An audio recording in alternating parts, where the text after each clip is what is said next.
Hello, everybody. Welcome back to the Tin Man's Corner channel. I'm your host, beardless Jeffrey the Tin Man Taylor. I couldn't stand the heat with the beard on my face, so I decided to shave it off. But anyway, that's not why we're here today. We're back in my office because today I'm going to be reacting to another Chillin' Scares video for you guys. And it's called 3 Scary Real Sports Horror Stories. Yeah, gotta be horror stories around sporting events and stuff. Anyway, I'm gonna turn the lights off and let's get to this video, alright? Alright, here we go.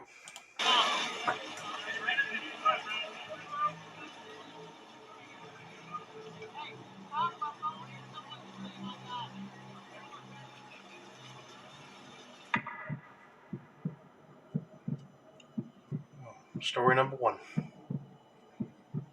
My girlfriend and I have been together for about a year now. Okay. We were both 19 at the time, and I was home alone this night. If I remember correctly, it was a Wednesday when she texted me asking me to do her a favor. Now, she had a younger brother, Dustin, who was 10, and at the time her parents were out of town.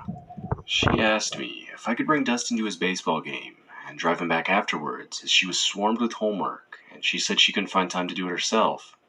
I, of course, agreed, as I didn't have anything planned that night, and Dustin and I actually got along pretty well. Yeah, I'll be honored to, take a girlfriend's little sibling to a ball game and stuff. He needs a ride, sure. I'll do it. The game started at 7, so I showed up at 6:30 to take Dustin to the field.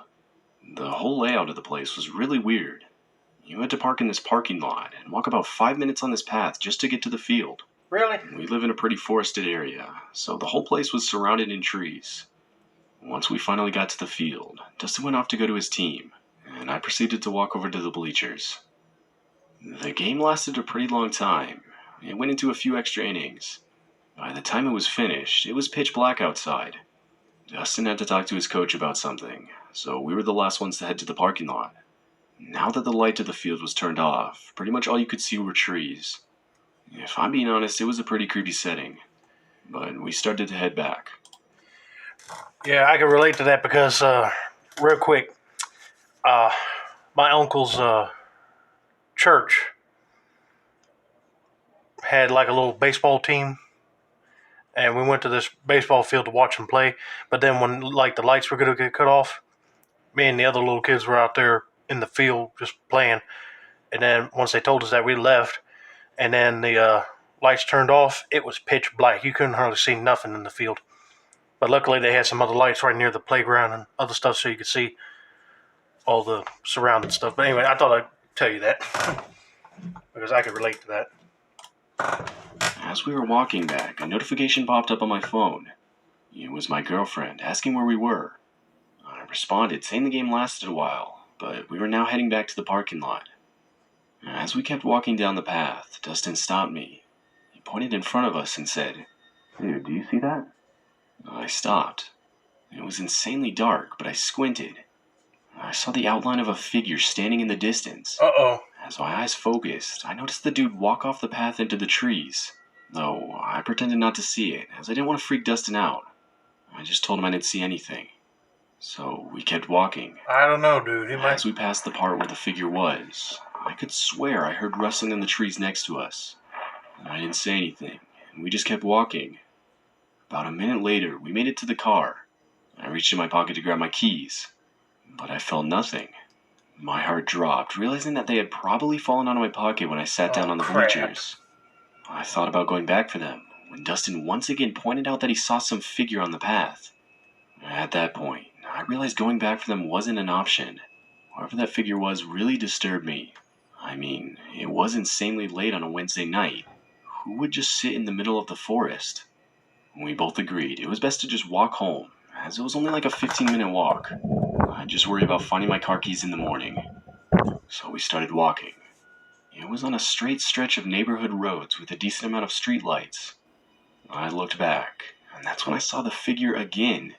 He's trying This to follow time, you since there home. was more light, I could tell it was a dude, maybe mid-30s. He was just standing there underneath one of the streetlights, looking up at it. He was playing with something in his hands. I looked closer and realized it was a knife. Uh-oh. We were both extremely disturbed at that point, though we kept walking, checking behind us constantly. I noticed the guy seemed to be moving to a new streetlight whenever I turned around. Initially, I thought it was my eyes playing tricks on me, but I started counting them and realized 5 streetlights behind us had quickly turned to 3. I could hear the guy started faintly making groaning sounds. I was absolutely terrified. We picked up the pace a bit and turned a corner. We were now on the last stretch of street before we got to my girlfriend. If he's groaning, that sounds like a mental person. You know what I mean? Unless you're trying to make his adrenaline work up. House. That's when we heard heavy footsteps charging down the path behind us. The guy was literally now running towards us. We immediately broke into a sprint. Once we got to my girlfriend's house, we crouched down behind a bush in the front yard. I spammed her phone with messages to open the front door. About a minute later, I heard the door start to open, and me and Dustin booked it inside. I immediately went to the window facing the street, and we saw the guy. The guy was now in the middle of the street, just circling around. He was still groaning. I could tell he still had that knife in his hand. He started kicking people's trash bins over. We called the police immediately, but of course, he was gone by the time they arrived. Of As course. far as I know, they never found him. Oh. I had to have my girlfriend bring me home, and on the way I told her everything. Later that week, her parents would thank me for keeping their son safe, and didn't hold any ill will against me for the situation.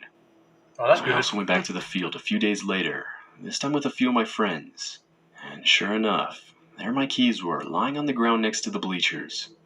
Overall, the whole situation was insanely terrifying. Whoever was following us that night clearly wasn't in their right mind. Probably on drugs, you never know. And plus, if you leave, make sure you check your pockets because you never know, stuff could fall out of your pockets and fall on the ground without you even noticing. So, and I'm glad he went back with friends to get his car back, and also his girlfriend's parents did not, hail him any ill will or hold any ill will against him. Those are some reliable, trustworthy parents. All right, story number 2 is next. This was back when I played basketball in middle school. I was in 8th grade, and we had a lot of games that season, so it wasn't uncommon to have 3 or 4 games fit into a single week. It was a Monday, and we had a home game against one of our rival schools at 8 that night. Now, we almost never play games that late, but at the time our second gym was under construction, so all the younger teams had to play before us on the main gym, which caused our game to get pushed back pretty late. I remember the score was close pretty much the whole game, though we lost after giving up a decent lead in the last few minutes. We all headed to the locker room to get our stuff, which was in the basement of the building. As I opened my locker, my coach called me to his office, so I followed him to another part of the basement. He wanted to talk to me about my plans for pursuing basketball in high school, and just some general stuff like that. We talked for around 10 minutes, and when we were done, I realized everyone else had left. We were the only ones in the basement at that point. If I'm being honest, it was a pretty creepy setting. I mean, I do have classes in the basement, but that was always during the day, and never alone. Hold My on. coach left. Hold on. Classes in the basement? My school never did that. But I still had to get some stuff from my locker and change my shoes. I walked into the locker room, got my stuff, and proceeded to sit down to take off my shoes. As I was untying them, though, I swear I could hear someone walking down the stairs to the basement. Uh-oh. At first, I just figured it was my coach, thinking he must have forgotten something. But no, I saw a man in a janitor uniform now walking around the basement. I thought it was weird, as I didn't think school janitors worked this late. Yeah, that is But weird. I just reasoned it was possible that they did, as I hadn't even ever been in the school this late, so how could I have known? I quickly forgot about it and continued changing my shoes. That's when the man walked in the locker room with a mop in his hand. We made eye contact, but I quickly looked back down at my shoes. I could tell the dude was just staring at me. I was insanely weirded out at that point. I mean, the guy wasn't even using the mop. He was just holding it and staring at me. And this went on for a good 20 seconds when I heard the guy walk over to the back exit in the locker room. Now, the school basement had a couple emergency exits, one of them being in the locker room. The guy opened the door, and that's when I knew I was in some sort of danger. 3 other dudes wearing almost all black entered the room. Now, at this point, not a single word had been exchanged. The 4 guys were now just looking at me. I could feel my heart pounding. Without having much time to think, I got up and ran as fast as I could up the stairs and to the school front door exit. No, I swear, the whole time I could hear footsteps chasing me. When I got to the front door, I looked behind me, but there was no one there. I walked outside, and I saw an illegally parked white van right next to the school, though the parking lot itself was empty. I ran home that night, and the next day at school I told my principal about the whole incident. But he honestly didn't seem like he cared at all. Oh, come on. Nothing ever came of this situation. To this day, I still don't know what the intentions of those guys were, or how the first guy even got in the building. But I could tell, just by the stare alone that those guys gave me, they didn't have good intentions.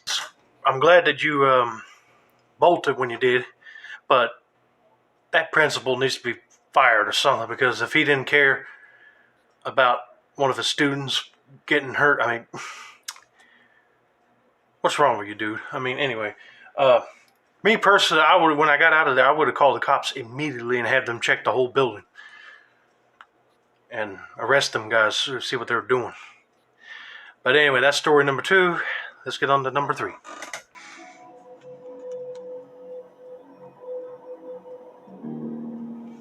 I live in a small town. It was a Friday night, and every Friday, me and my younger brother would go to a nearby elementary school soccer field to play soccer with some of our friends. Right. My brother was 10, and I was 12. Our parents weren't that strict, and for whatever reason, the school would leave their field lights on at night, so we would always play at night. I remember it was around 8 at night when me and my younger brother made the half-mile walk to the field. The route we took was pretty remote. Anyway, we showed up, met our friends, and messed around for about an hour. That's when I noticed a car show up and pull up into the school parking lot. I thought it was weird, but didn't mention it to anyone. We continued with our game, though the whole time I would constantly glance back at the car. It was just sitting there with its headlights on. That's when I noticed a man get out and walk up to some bleachers near the field. He sat down and was now just watching all of us. That's creepy. My friends, who were now aware of the guy, pointed him out, saying how weird it was. We tried to keep playing, but honestly we couldn't, knowing some stranger was watching us. We all agreed to cut the game short and just walk home, as most of us felt pretty uncomfortable. And so we did. I mean, Me and I my would. brother headed off back towards home. We were walking for a while, and I quickly glanced behind us. I noticed the guy stood up. No, we just continued our walk. Up ahead of us was an unlit dirt road that continued for a good part of the trip. I looked behind us again, and that's when I saw the dude now walking in our direction. I panicked, but quickly figured he could have been just walking back to his car, as it was in the same direction. But that hope was quickly shot down, as I noticed the guy walk right past his car. At that point, I was almost certain he was following us. I noticed my brother knew something was wrong looking at my expression. Now, the dirt road we were on went through a forest. It had a curve at the start of it. Once we got to the curve, I looked back and noticed that for this little section of the path, we were out of the guy's sight. Thinking fast, I pulled my brother into the woods and we ducked down behind some bushes. A few seconds passed until we could see the man's shadow coming down the road.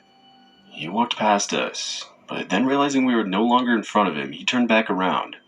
I was now 100% certain this guy was following us. Yeah, he My heart sounds was like racing, but I tried to keep as quiet as possible.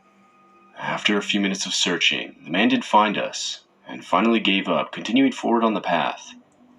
We stayed in the forest for a while before getting the courage to come out. We walked the rest of the way home with no problems. Though, the next time I saw my friends at school, I told them what happened. And to my horror, almost every one of them said they had a similar experience on their way home. We all agreed it was best just to keep it between us and not tell our parents. Thinking back to that situation still gives me chills to this day. I don't like to think what that guy's intentions were that night. First of all, I don't care what the parents would think. I would just go ahead and tell them. Because, like you said, you never know what the intentions of that person would have been. Anyway, that's going to be it for now. Don't forget to like, subscribe, turn on those post notifications for more chill and scare reaction videos like this. This has been another successful installment of the Tin Man's Corner channel. I'm your host, Jeffrey Tin Man Taylor. I say that's a wrap, and have a nice day, buddy.